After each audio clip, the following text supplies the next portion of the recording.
Hello, welcome to this week's video. I'm Chris, and today I thought it would be fun to have a look at processing a simple image using free software called GIMP.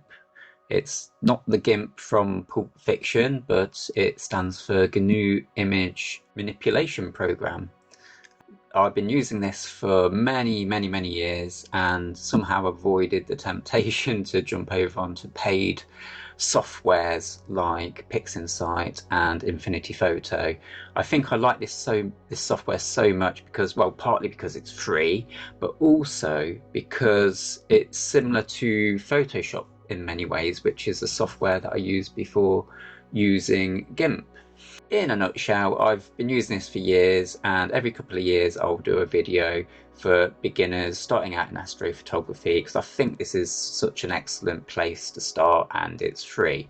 Enough babbling on, let's get to it. As you might be able to see, there is an image on the screen. Now, this is an image that I processed in GIMP, and it's only 40 minutes total exposure time.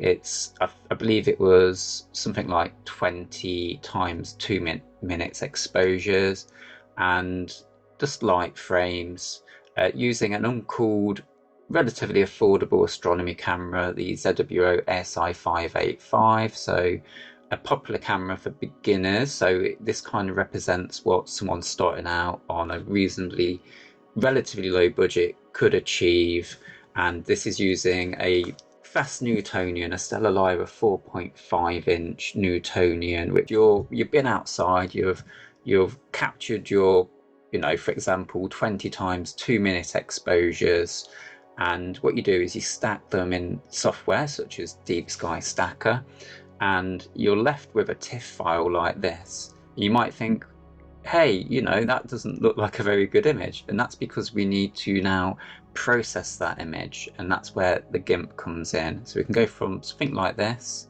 to something like this just by manipulating a few little bits and bobs in GIMP. So let's do that now. I've got it pre-opened here. If we go to File, Open, I'll click on this. This object, by the way, is often known as a witch's broom because it really does look like a witch's broom, but it's actually part of a supernova remnant, a big load of gas that's been thrown out by a supernova 5-10,000 years ago, and it's just formed this arc of gas, and this is the western arc of that gas in the region of space known as Cygnus, the constellation of Cygnus.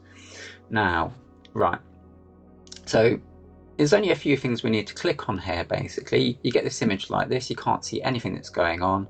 So the first thing I always do is go to Color, drop down to Curves, and that brings up this thing here. And what this represents is if we stretch this line upwards, we're stretching the data. You can see how that's changing.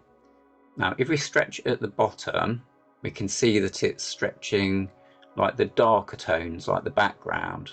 If we stretch it up here, it affects the highlights.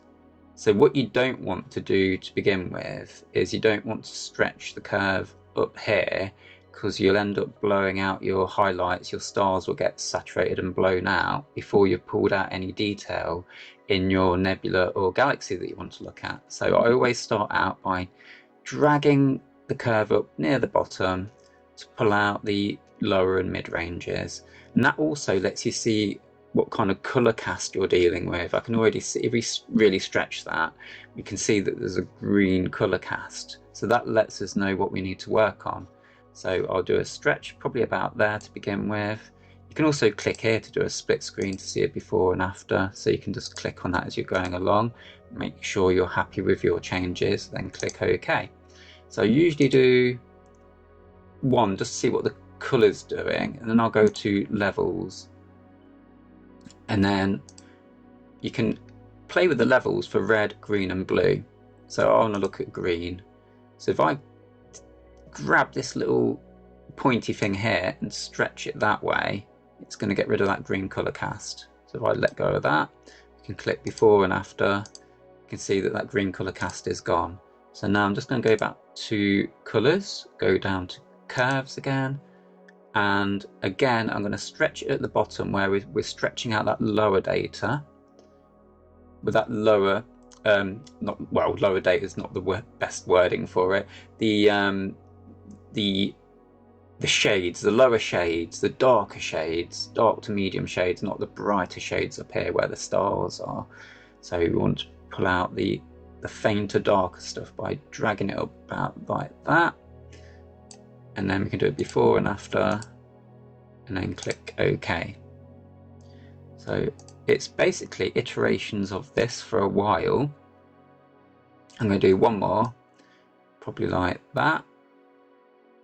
And you can see now how we've pretty much brought the background up too much at this point.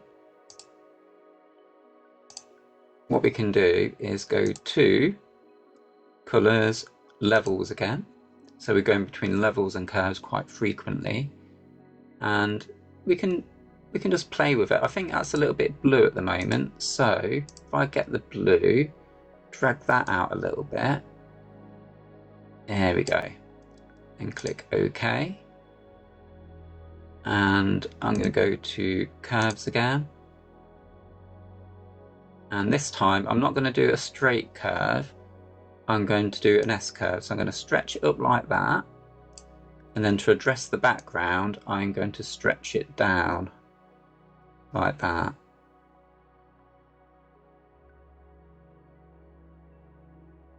That will do. And then let's go on to colours again, back to levels, and we can see this white line here. I don't know if you can see that clearly, but that's where all the information is. And we could move this arrow here to darken the background, but if we go too far, we're clipping the background. Got to be really careful about not to clip the background. So I'm just going to move the arrow just to the very edge of that, and then drag that arrow up, which is basically, if you don't click on any particular red, green or blue, just keep it on values. It does it for the red, green and blue all together. So let's just drag that like that way. Just take that background down a little bit. So click on split view to have a look. And yeah, that's okay. We're getting there now, aren't we? We're getting some detail coming into the witch's broom, and you can see it really kind of does look like a witch's broom, doesn't it? And we've got some lovely star colour going on. It's not because we've not been dragging that curve at the top, we're not blowing out our highlights, so we've got some nice colours in the stars. So I do want to make this pop a little bit more. So I'm going to pin the background there by putting a dot on it, and then I'm going to stretch up here. There we go. Ooh, that's a bit too much contrast, I think. Case of just, you can see in real time what's happening if you just manipulate the curve. I think something like that. So if I click before and after, you can see how that's kind of improved the contrast a little bit. What do we think about that? It's probably, I've just got a feeling it's a touch too red. So if we can actually check that. If we go to curves again and drag it at the bottom, which represents the all dark tones of this side, all bright tones of this side. So if we drag the dark tones up, we can see whether there's a red background. It is a touch, a little bit maybe. So that's just reset that so it has no effect, and go to color again, back to levels, and I'm just going to click on red and just very slightly tweak that. I think we're getting close to clipping the background now, so let's have a look. Yeah, I think something like that, and maybe just one more curve just to brighten it up a little bit. So I'm going to grab it somewhere in the middle. I don't like the background really pitch black and sterile. I like a little bit of texture in it, so maybe there. Yeah, okay. So the thing about this is it always turns out very slightly different each time you do it, but the basic principle of this video, as I want to show, is that you can basically process an image just using two tools in a free to download software, and those two tools are on the color tab, the levels and the curves. That's literally all I've done to get to this image here, which probably looks similar to this. It might actually look better in some ways, actually. I might keep this one instead. Where are we? There we are. Yeah, so that was just a quick video just to show you some very basic processing in free software called GIMP. I'll pop the link to GIMP in the description so you can see where to download it from. I'm not affiliated with them or anything, it's just for people's convenience and stuff like that.